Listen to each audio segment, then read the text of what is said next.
என்னோடய பேர் வள்ளுவன். பொள்ளாச்சி பகுதியிலேருந்து வந்திருக்கேன். தென்னையில் பல அடுக்கு பல பெயர் மரம் சார்ந்த விவசாயம் பண்ணிகிட்ருக்கேன். இந்த நிகழ்ச்சி திருச்சியில் இப்போது நடந்துகிட்ருக்குது. 6000த்துக்கும் மேற்பட்ட விவசாயிகள் இதில் கலந்துருக்கிறாங்க.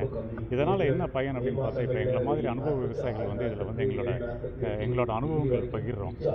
நாங்கள் 17 வருஷமாக இந்த தொடர்ந்து இயற்கை விவசாயம் பண்ணிட்டு லாபகரமாக பண்ணுறதுனால எப்படி ஒரு விவசாயத்தை லாபகரமாக பண்ண முடியும் அப்படிங்கிறத மற்ற விவசாயிகளுக்கு நாங்கள் அதை பகிர்றோம். இதுக்கு உண்டான தொழில்நுட்பம் ஈஷாவோட காவேரி கூட்டுறல் இயக்கம் மூலமாக எங்களுக்கு கிடைச்சிது. அந்த அனுபவ அறிவை மற்றவங்களுக்கு நாங்கள் ஷேர் பண்ணுறோம். இந்த நிகழ்ச்சி 6000த்துக்கும் மேற்பட்ட விவசாயிகளுக்கு மிகவும் பயனுள்ளதாக போயிட்டு.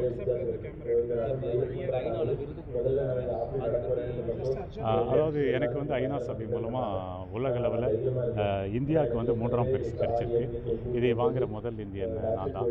இந்த பரிசு அப்படின்னு எதுக்காக வேண்டின்னு பார்த்தோம்னா, இந்த மண் வளம் அப்படிங்கிறது அதிகமாக இருக்குது. இந்த மண் வளம் முதல்ல இந்தியாவில் இயல்பாகவே இயற்கையாகவே சிறப்பான ஒரு மண்வளம் இருந்தது. ஒரு குறிப்பிட்ட காலத்தில் இந்த மண்வளம் கீழே போயிடுச்சு. அதாவது 0.5 கீழே போயிடுச்சு. மண்வளம் கீழே போயிடுச்சு அப்படின்னா ஒரு உணவுப் பொருள் அதிகமான குவான்டிட்டி உற்பத்தி பண்ண முடியாது. அது தரமாகவும் இருக்காது. அதனால் மண் வளத்தை மறுபடியும் மீட்டெடுக்கணும், அதை அதிகம் பண்ணணுங்கிற ஒரு சூழ்நிலையில் அதுக்கு இருக்கிற விஞ்ஞானபூர்வமாக அதை எளிமையாக சீக்கிரமாக பண்ணுறதுக்கு ஒரு வழியை தான் ஈஷா காவேரி கூட்டுறல் இயக்கம் கொடுத்தாங்க. அதுதான் மரம் சார்ந்த விவசாயம். அந்த மரம் சார்ந்த விவசாயம் தென்னையில் பல அடுக்கு பல பயிர் முறையில் நாங்கள் தொடர்ந்து பண்ணினதுனால இந்த 17வது வருடத்தில் எங்கள் மண் வளம் மேம்பட்டிருக்குது. அதாவது அதில் இருக்கிற அங்ககக்கரிமம் பல மடங்கு அதிகமாக இருக்குது.